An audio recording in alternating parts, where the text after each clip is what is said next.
Yo, what's up, guys? TheInsaneGamefreak here to bring you Pokemon Best Wishes. Was this episode 38 review, I believe? You're probably wondering why this is late, because I believe the episode came out last night. Well, for one, I was at the movies and I wanted to go see The Hangover.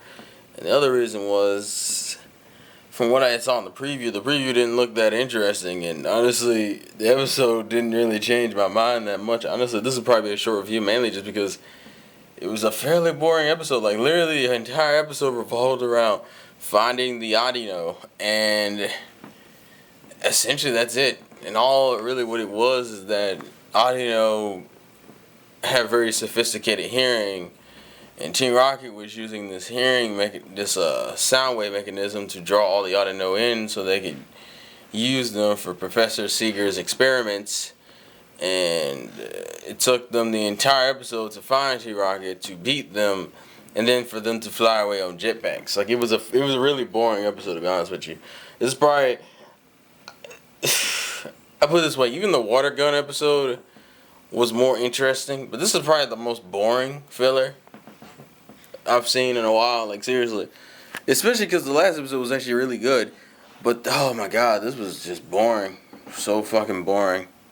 So boring. Like, even it's like yeah, Team Rocket was in the last episode too, but at least then, it didn't bug me as much. And the thing about Team Rocket now is it really is now feeling more like Ash and them involvement into what Team Rocket is doing seems to be more one of those, they're actually interfering things. Like, it actually feels like they're interfering. It's not like, oh, well, Team Rocket was just doing this shit, and you let Ash see you. It wasn't like that. It was more of like they were just doing shit, and Ash got involved, and so it actually feels like Ash and them were interfering this time, which isn't really that big of a deal. I mean, they're still doing the flying away on jetpacks bullshit and still having these pointless ass battles that they never win because of dumb shit. Like, essentially, they were getting their asses kicked, and then Ash had his rock and roller because they used sound waves, which is how they got to the base. They got to their little hideout in the first place. Which, in some sense, I guess you could say is cool in terms of actually using a Pokemon, like the episode after you caught it. So we do know he has rock and roller on his team right now. We just don't know who else is on his team. Because he probably switched out one of his Pokemon for rock and roller. I just don't know who. And essentially what the episode boiled down to was just really long ass detective thing that was indifferent. Like, it wasn't a bad episode, but it wasn't a good episode. It was more boring than anything. The only thing honestly, I felt myself watching the episode just enjoying the music. That was it. It's kind of bad. Like, it made me want to go play the games, but it didn't really make me want to, like, get me hyped for next week. Next week I'm thinking it's gonna be better though. Team Rocket's gonna be in that one too, but at least we also get to see Professor Juniper, and I forget her assistant's name. I forget her name.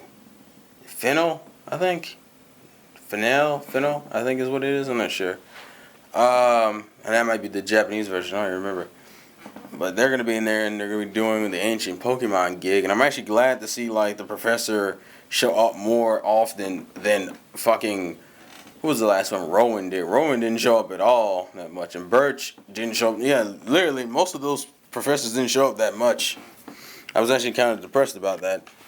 So I'm glad that she's showing up more often. What else? The only other thing I think I mentioned about the episode itself, this episode, not the preview. The preview, the next episode doesn't have that much to top. So, I'm pretty sure it's going to be better than this one. But the only other thing I can mention is that they featured these two kids with these two psychic types. The two exclusive psychic types. The one that looks like a fetus and the one that looks like a ballet dancer. A gothic. I think one was in Gothaletta, but I don't remember what the fetus pre-evolution's name is, because I haven't fucked with the games in like a few months because of all the school stuff. I'm sorry this review isn't really as interesting, but honestly the episode itself wasn't interesting. That's really how this boils down to. It's like, if the episode bored the shit out of me, then the review is going to be boring as shit in some sense, which is funny because I just put up my Teen Titans review, and that one was me joking and enjoying the hell out of myself.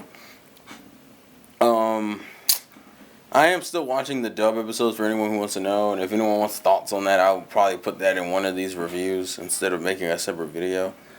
But in terms of this episode, it was meh. Like in terms of an episode in itself, like C, but in terms of like an actual, and in terms of comparing it to the rest of the series, it's like a D. It's kind of boring. It really is. And I'm sitting in my living room, which I don't think I've ever recorded a video in here that I've actually uploaded. But how long is this running for? 5 minutes? Yeah, that seems like a good ending point. So, I would like to thank you guys for watching. This is the Insane Game Freak. Life's a game, play to win. Gotta catch them all, and I will catch you guys later. As always, put your thoughts and comments about the episode itself in the comment section below. And peace.